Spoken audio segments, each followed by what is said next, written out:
Joint replacement's growth rate doubled in 2023. What drove that growth and how long will it last? Hey everyone, I'm Mike Evers, and I just finished writing the Orthopedic Industry Annual Report. And in this short video, I want to share some of the highlights from our joint replacement chapter. And then at the end, I'm going to give you 3 great resources to dive deeper into any of these topics. The joint replacement market ran white hot in 2023. It grew more than 7% and reached a worldwide sales total of $23 billion. That growth rate's a little more than double its historical average. And what's driving that is the couple years of softer sales joint replacement had post-pandemic. It essentially lost a few years of sales in that time frame. But those procedures started to come back in late 2022, provided the incredible tailwind that we saw throughout 2023, and we're seeing it play out through a portion of 2024 as well. As we look a little longer term, we expect those growth rates to really normalize as the backlog is depleted. We expect that companies are going to come face to face with some really monumental quarterly comparisons that they've built up recently. And we expect a more dynamic operating environment and macro environment than we saw in 2023. All told, we're projecting joint replacement to reach $26 billion in worldwide sales in 2027. So within that framework, let's talk about some of the things that are shaping joint replacement over the next few years. All right, so the first storyline for me, for sure, are closed robotic systems. Closed as in, if I have a Stryker robot, I can only use Stryker implants. And that makes sense, and it works in the current environment where robotic adoption is fairly low. But I'm not sure that that model is scalable as these technologies mature and reach mass market adoption. It'll create a fractured and siloed landscape that makes it really hard for hospitals and ASCs to create a robotic program. Now, there are companies that are advancing the cause of open robotic systems, but in general, that model has a long way to go before it reaches any kind of acceptance. The second storyline I'm watching is this coming explosion of procedure volume in the ASC, and that could happen as soon as the next 5 years.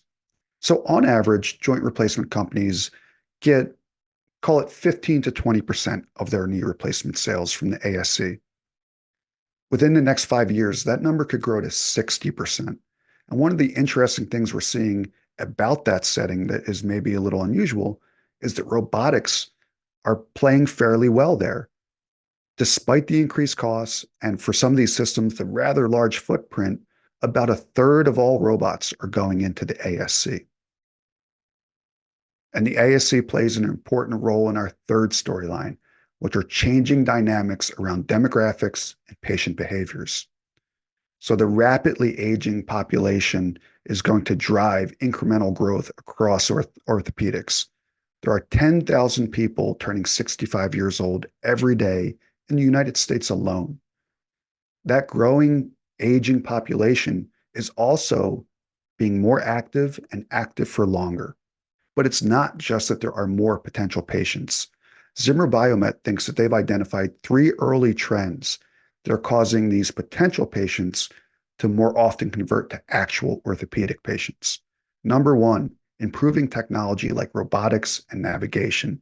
Number 2, increased capacity at the ASC, which is, I think, fair to say, by far the preferred site of service for patients who are not sick.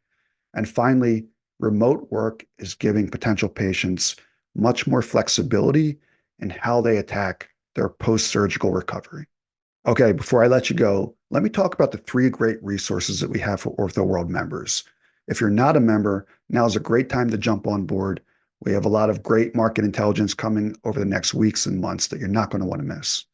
Plus, we have a variety of membership plans, including multi-seat business plans, so you can find the right fit for you or your organization. Being an OrthoWorld member is just really the best way not to miss crucial market intelligence like the Orthopedic Industry Annual Report. The latest installment of the report comes out at the end of May. It features an all-new design that we're really happy with, and we think it makes the report easier to use and read than ever before. As always, OrthoWorld executive and elite members can download the report as soon as it launches from the My OrthoWorld section of our website. But you don't have to wait until the end of May to get a lot of that same information. You can go to our market report pages that are linked from the main menu of our website. Just look for the green icon. I updated those pages at the end of April with a lot of the same data and takeaways that you're going to find in the annual report. And then finally, for those who want to dive deep into the numbers side of things, you can get the same data set I use to generate all the exhibits in the annual report.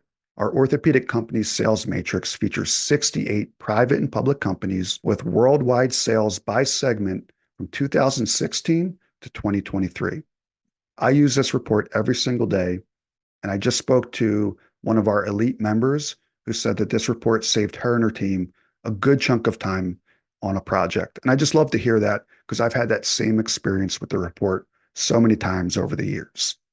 The sales matrix is available to our ORTHOWORLD Elite members. All right, well, that wraps up our state of joint replacement. We talked about the market's forecast of $26 billion in worldwide sales by 2027. We talked about the scalability of closed robotic models and the coming explosion of procedure volume from the ASC within 5 years. And finally, we talked about the changing dynamics around demographics and patient behaviors that could lift the overall market growth rate. And then we end it with those 3 great resources for market intelligence that I really encourage you to check out. I know you're going to find something valuable there. Thanks for watching. I'm Mike Evers. I'll see you next time.